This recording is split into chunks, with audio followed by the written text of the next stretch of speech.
industry just by fall. After that year, went to Erebus, went to Scream Machine, also went to Hush, then kept going there for a few years, and then eventually one time I missed out on the auditions and then asked them while I was there for an event, and I've been there ever since.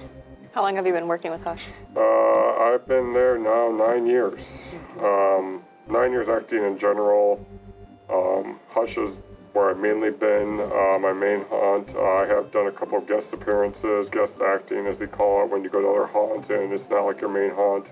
Had a few different ones over the years, mainly Deranged, because I have friends all throughout the haunt industry. That's the cool thing about working in the haunt industry. You meet awesome people that have the same interest and not same interest all throughout the country, all throughout the state and stuff like that. So it gives the opportunity to expand my horizons and meet new people, including you two awesome people. What about you, Maria? Well, I've loved scary things as long as I can remember. I grew up watching scary movies. I know, surprise. So surprised. Yeah. And I was actually at a Comic-Con in 2015, and I saw one guy dressed up like an evil djinn, and I saw another guy dressed up as a giant Iceman. And I was like, oh my God, where are you guys from? And they're like, we're at Hush. We're hiring this year. We're going to have auditions. You should come down and try it. And as a child, I always wanted to go to haunted houses, but they scared me so bad that I would just hide my face in the back of my dad's shoulders and just like cry the entire way. But I always wanted to go because I always wanted to overcome that fear. And then I was like, oh my God, these guys are hiring. This should be a lot of fun. And I actually auditioned with John. And we've both been at Hush since 2015, and I love it. Haunt season is my favorite time of year. Awesome. Well, I kind of got into haunted houses when I was 15. So this will be my 14th year in the industry. I know, and I don't want to talk about it.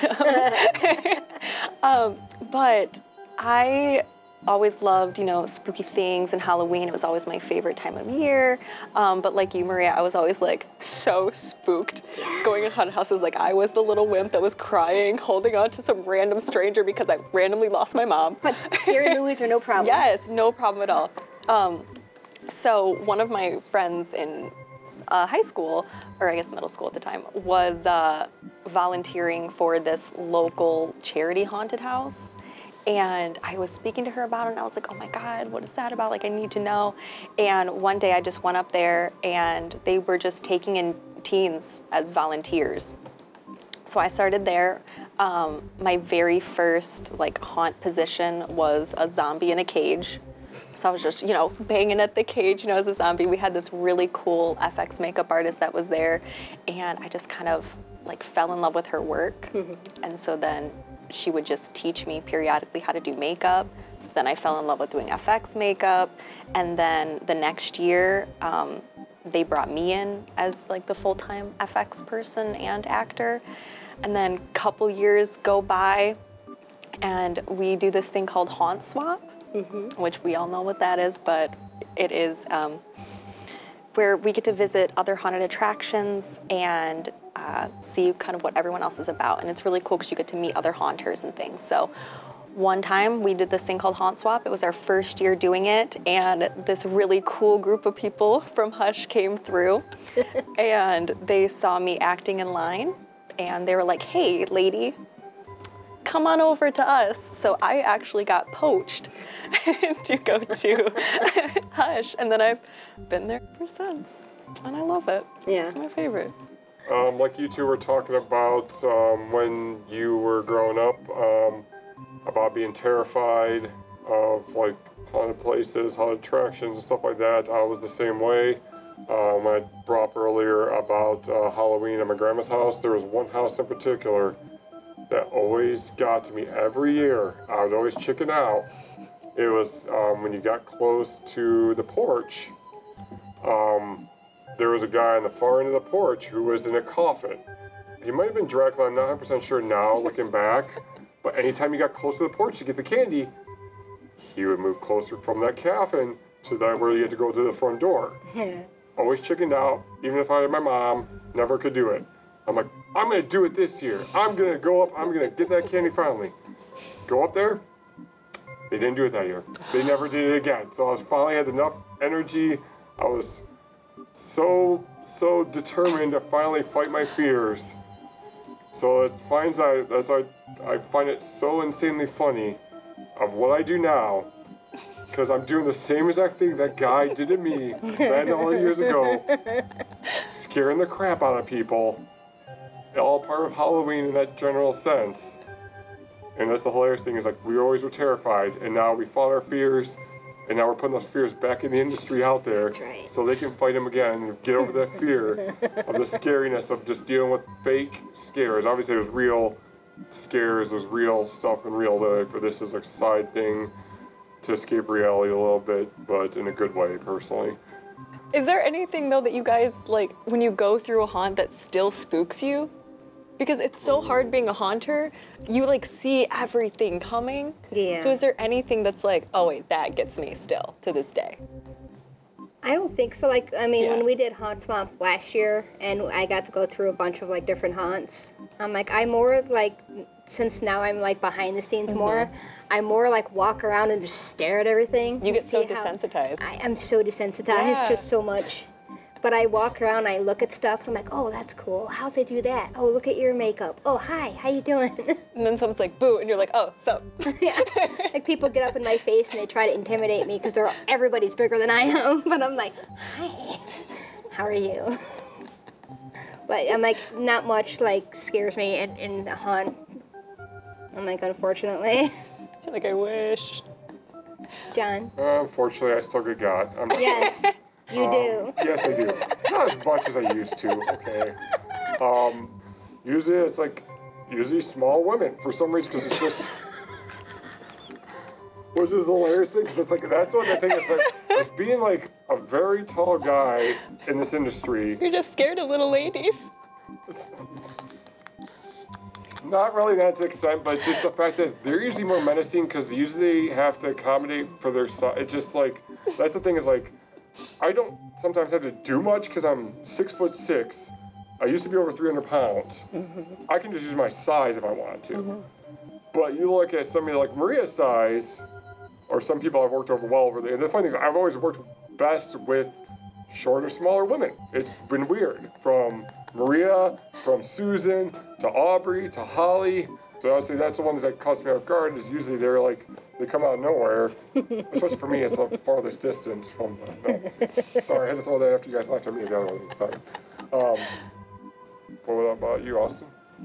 So not much really scares me much anymore because like we were saying, we kind of expect everything, and then being in the industry, you see behind the scenes and things like that. But I went to a haunt one time, and now for context, I am very allergic to bees. So this kind of plays into it a little. This is true. Plays into it a little bit. As we were walking through, all I started hearing, it was pitch black, and all I started hearing was buzzing, like in my ear. And like you could feel things. They were like shooting air at you, and you could feel things on your skin, and the buzzing was getting louder and louder and louder, and it just triggered something in me, and I started crying. I'm like, why am I feeling like this? But it was because like, granted, I do have an actual fear outside of it, but when they brought that into a haunt, I've also never been in a haunt that's like played with bees before. Yeah. Everyone does spiders. Yeah. I don't give two craps about your spiders. But for some reason, oh my gosh, I was like, nope, this is how I die. Well, I mean, but you're actually allergic to Yeah. bees, so if you actually get stung, I was dead. But that was terrifying, and I really like when haunts play more on different aspects of fear, because obviously people are afraid of clowns and, you know, spiders, heights, things like that, but like when they bring in another form of a fear, I think it's really cool. Yeah, that's what I like when people go out of the ordinary. Yeah. Stuff you normally don't see, obviously a fit for that theme, which is best of all, if you can make it fit for the theme. I know some places want to do random stuff, but if you want to take everybody out of the aspect of reality and put them in your own little world in these haunts, so you can just totally obliterate them and scare the crap out of them. I'm sorry.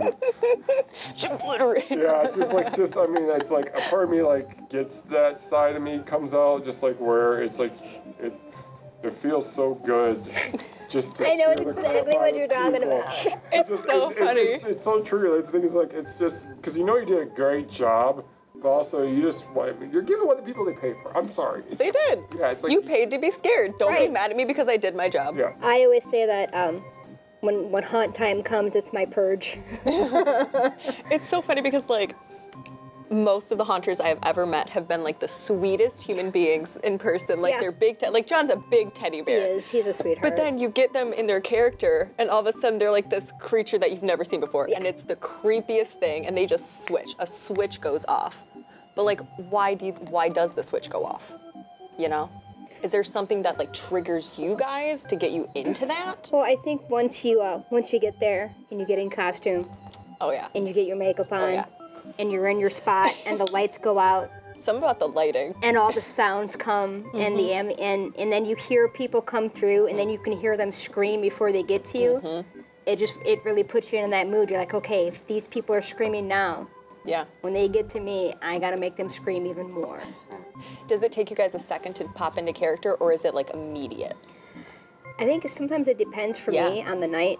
Like some nights, if I'm jazzed, I'm like I'm ready to go. just do this. I'm in. But like some nights, I get there and I'm like, oh my god, I'm so tired.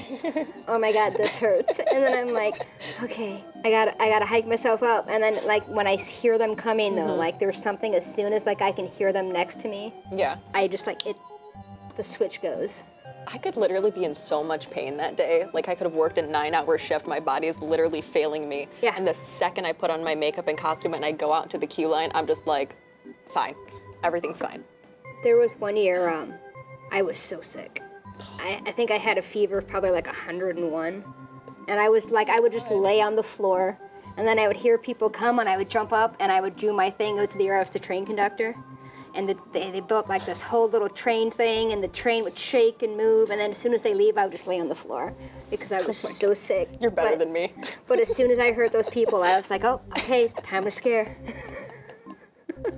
Yeah, ditto. It's almost immediate now. I mean, early on, obviously, doing this 9 years now. But yeah, it also depends on that stuff and also the character you're portraying. Because that's my biggest fear in reality is not going through another haunt. It's right before you open. Because, just like, that's actually my biggest fear, like, especially with behind the scenes building stuff, that type of style stuff, is like, when I found out that I was going to be in the final room in the doctor's office the third year I was working there, that was my biggest fear of all time. Because I found out they were putting that pressure on me.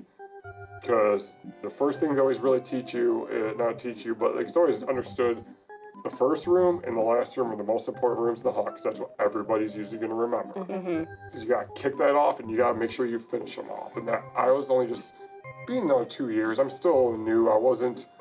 I still consider myself new. I still consider myself me.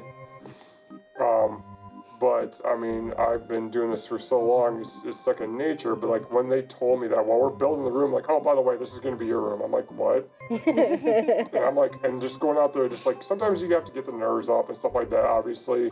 But nowadays, it's just like, let's go. Boom. I see, like I said, you guys brought up, you hear the screams. It's a little bit different for you because you're in the queue line. Yep. And after my little taste in the queue line the last season and a half, because usually they throw me up there for the first 15 minutes while we open, before they get to my area in the haunt. Just mainly because where I have been the last couple seasons, it almost turned into a queue line setting up for the third haunt. That I got that taste of it. So like, oh, why don't you go up there and like that? And it's like, I definitely, for people that want, like, especially a big hint for those haunt actors that want to be queue line, you think it's glamorous. It's one of the toughest jobs. I'll flat out tell you, I give Austin and every queue line front actor, because there's nowhere to hide really. Nope. You have to think so much on your feet. So it's better for the people that have the most charisma, the most stuff that can interact with these people, because you can still get them with the scares, but you also have to entertain them, because they're up there in that queue line longer than they are in the haunt. Yeah. So to be up there, because honestly, after like 5-10 minutes, they've already seen you. They might have already saw your shtick, so you gotta think of stuff on the fly. And that actually helped me do some stuff with my current character, because I was up there and interacting with them and doing some crazy stuff up there that led to stuff I did inside the haunt. Improv is always your best friend as a haunt Improv is actor. important. Oh, yeah. Because you never know. You're going to always get that sassy kid who comes through the haunt and just tries and breaks your character and just wants to yell at you or say something back to you. And you need to be witty and on your feet every single time. That's the hardest thing. And some of the stuff that they say to you, too. Oh, my God. Is just over the top. Do you guys have any lines that people have said to you that you're just like, what just happened? Nothing I can say on camera. Oh, ma'am. I mean, I can't think of anything specific. I've gotten a lot of crazy stuff, and I guarantee I haven't heard anything what you two probably have heard. Which always drives me nuts a little bit in the haunt industry a little bit is how people just... I mean, I've been hit on and all that stuff, but just especially toward women in the haunt industry, Oh, yeah. It's like, dude, stop trying to get a date with people while they're trying to entertain you. I understand you're lonely or whatever. Guests come through the haunt and they don't look at us as people. They look at us as nothing. Right. That they can say anything to, they can do anything to. Like, I can't tell you how many times I've gotten grabbed in the line.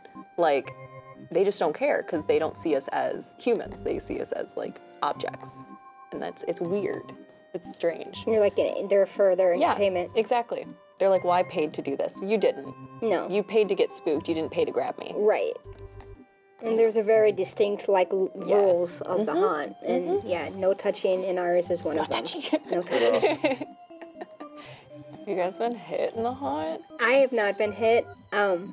I've had a few people, raise their fist to me. And then I kind of looked at them and I go, I wish you would.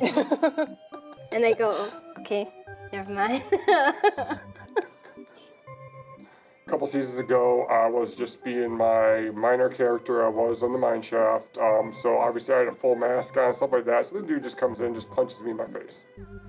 Out of nowhere. No, I'm being still. I'm doing, because, my forte is my best, I think some of my best stuff is just doing the statue gimmick, because it's just... I'm really good at that, too. Yeah, do you think he thought you were an animatronic, or do you think he don't knew? know at the point he thought that. That was just actually the beginning, too. But, I don't know. And obviously, we warn people. Yeah. Every haunt warns people, do not touch the actors, do not touch the animatronic, do not touch the props. I hate to break it, the tickets that you pay do not cover anything, especially, obviously, assaulting people. Yeah. But, the props, they're just working behind the scenes, the props, the building stuff, costs way more much than your money that you paid in. So obviously, don't. So keep your hands to yeah, yourself. so knowing me, that type of stuff, I was more worried personally. It didn't really hurt that punch. It caught me off guard a little bit, but I know we have people that actually, I throw it into my act, but I know people we have flat out, that's their main act, is they're supposed to be a statue. And I don't know if they can actually, I don't want this jerk to do that. So I was making sure he got out. I was telling the rest of the group to move on. This dude has to go. Yeah. Trying to get hold of security. So I'm going through the area and all that stuff. But I'm thinking his friends grabbed him thinking, but he thought it was me. So he literally turned around and wailed on me. Luckily, I was able to guard up. So it didn't really hurt or nothing. But it was just the more immediate, then... It was just shocking. Yeah, the shock. Yeah. The thing of that, because it takes oh, I did not expect that. It could have been so much worse, but luckily security came right after, and they just I think about a side door. So literally, they paid to be because at that point I was probably within 5-10 minutes of the haunt, so they paid all that money just to, and there was probably about 10 in the group, so it was a big group, so that's why it threw me off guard. But it happens. Like I said, just stuff happens where people don't. Like I said, the jerk reaction, don't mind, but just go there, have fun. Please don't hit anybody. Yeah, I was gonna say, when people get too scared and they have to leave the haunt, and I'm because I used to be at the first room, and so many people would get scared in that first room, and I'm in my head, I'm but is this the first room? And you're already out. I'm you just paid all this money, and sometimes I'll be like, are you sure? And I try to stay in character, and I'm because I'm this is just the beginning. And they're oh no, they're if this is the beginning, I can't do the rest of the. I can't tell you how many times I've been working the queue line, and people come in, they've paid all their money, they get into the queue line, they see me, I start going after them, and they go back to their car. They're like, we can't do this. Well, you're a little creepy when you're when you're in costume and makeup. But it's just so funny to me. I'm like, you took 2 steps in this door. 2 steps. And you're seeing me. And you're just like, nope. I'm out of here. It's because you're a clown. Well, then I chase them to their car. Because that's funny. You know, that's funny. I have a friend of mine asked, she's like, do you have clowns? And I go, there's some in the queue line, but I'm like, there's none like in the haunt. No. And she was like, I'm out. I go, why? And she goes, because you never know what they are under their makeup. Adorable. I'm like, well, in your case. But, I mean, and it's kind of true. It's like, so true. Because, you know, like, clowns are supposed to be, like, funny and happy, and then when you put a clown in a scary setting, it takes a whole different meaning to Okay, it. but why do you think people are so scared of clowns? Like, come on. It's just like, just a phobia, I guess. I mean, So- like, it's such an interesting her reaction phobia. is because the makeup can hide anybody. It's fair. You know, I mean, who was the Gacy? Was it John Wayne Gacy? John Wayne Gacy was a clown. Yeah. So, I mean, it's a thing. Like, I have a thing about spiders, but I was very traumatized as a child, and that's where my trauma comes from, for spiders. Are you also afraid of what's behind their little meat? Yeah, I'm afraid of what's behind their little, like, teeth. Venom. Venom. I mean, like, spiders can legit, especially Yeah. certain ones, can do damage to you. I mean, obviously, crazy people under makeup could do it too. Right. But it's just like, yeah, I never understood. I mean, I can understand looking at really creepy stuff, like killer clowns from outer space, and like how grotesque they were, and looking at like how menacing they Yeah. were compared to just a normal human wearing just makeup. Zombies too. My friend is like my roommate right now. She's like, I don't do zombies. She won't watch zombie movies. Anything with like a zombie or like a half. She's like, I'm out. Zombies are so boring to me. Whenever I know. see a zombie in a haunt, I'm just like, oh, come on. Ooh.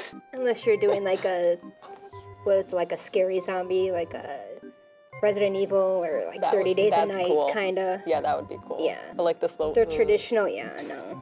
They're not Alright. scary. So scared. You look scared. It's so scared. That's always like try to put my twist on that stuff if you're given that. Because like I said, what most people don't know is like when you go into the haunt industry and stuff like that is when you're working in a haunt, obviously the owner or story designer for the haunt or whatever they pick, they obviously want you to play a certain style character for that certain style theme. Usually they'll give you like the baseline of what they want you to be, and then you twist that into your own special way, because obviously you want to keep to what they want originally done, because it's their haunt, it's their stuff. But you kind of want to tailor it to yourself, because they'll give you a character, they might not even give you a name, but then it's your job to make that character come to life. Yeah. And that's like the biggest, toughest task as an actor Yeah. in these things, because not only that, you're dealing with, depending on the haunt, a certain amount of people a night, and you gotta twist it as much as you can to be as entertaining as much as you can for all the people, whether they're scared or not scared. Because if they're not scared, you gotta switch it up and be a little more comedic, so they're just entertained. Because if they're not entertained, you don't want them to waste their money. That's why I always try to, like you were talking about improvising Yeah. earlier, always trying to adapt and trying to create something new so that it gives them a memory that hopefully they come back. Right? If you can't be scary, be entertaining. Yeah, if Yeah. you can't be scary, be Yeah. funny. And at least give them something. I had, for Valentine's Day, I had a group come through and I was the werewolf, and they were having a good time. They obviously were not scared. But one of the girls walked past me and she goes, oh my God, you're so cute. I want to take you home. And I went, I'm housebroken. And I like wiggled. And then she was like, oh my God, you can sleep at the foot of my bed with him. And she points to like her boyfriend and I like high-fived him. I was like, hell yeah. And they're gonna remember that from Yeah. that's the thing. And the Right. odds on like that, and not only that, they're gonna remember you. They're gonna remember that moment. They're gonna probably come back because of that. And that's what you want to create in that type of style moment. Yeah. sometimes you just have to try something with a few customers, especially so with working queue line, I have a lot of like gags that I do to kind of like get customer interaction and things. And you just kind of got to feel out what works and what doesn't. And you also have to know when to back away. Yeah. This Valentine's Day season, I did these little Valentines. So I made spooky Valentines, and on each Valentine, I was originally, when I was thinking about doing them, I was thinking about making them more like, you know, I'm gonna hunt you down, and like, you know, like the spooky things. But then with help of one of my friends, him and I were kind of talking about different options, and he gave me a couple more options to go on the more comedic way. And I was like, oh my goodness, this is amazing. So then we started, him and I started coming up with like some different ones. And one of the ones that I put was like, your man's cheating on you. Check his phone. Like, you're too good for him. And I would pass them out to people. And one thing that happened was, oh my God, it was insane. This girl, I went to her and I was like, I'm gonna give you a Valentine, I said. You can't be mad at me, but it's what you need to know. And she goes, okay. And so I hand her a Valentine and it says, you should call him. And she goes, oh my goodness. And she shows it to her friend. She's like, oh my goodness, I should. And I was like, oh, so you're thinking of somebody. And she's like, I am. And I was like, okay, what's his name? You know, and she's telling me like information about him. And I said, well, where is he? Why is he not with you right now? She's like, he's in prison. I'm like, okay, he's in prison. And I was like, well, I mean, you could call him still. You know, you could call him. And she's like, well, yeah, I know, but it has to be like certain times and stuff. And I asked her, I was like, so what is he in for? She goes, oh, you know, nothing major. He just robbed the feds. And then so immediately I'm starting to think of things that I could do. So I'm like, okay, so he robbed the feds. I was like, all right, so you obviously don't have to think about anything, or you don't need to like want for anything because he'll just rob it for you. You know, did he steal your heart like he stole from the feds? You know, I'm just like kind of like going at it. Yeah. And I was like, oh, how long is he in for? You know, you'll be able to be with him soon. And she goes, oh, life. And I said, you need to move on, don't call him. So I would like do different gags, and I would go to some other people and I would start handing them, you know, different cards, and one of them was call your ex. And what's so funny is when I would hand the call your ex card to people, they would whip out their phone, call their ex-boyfriend, put them on FaceTime, and then hand me the phone.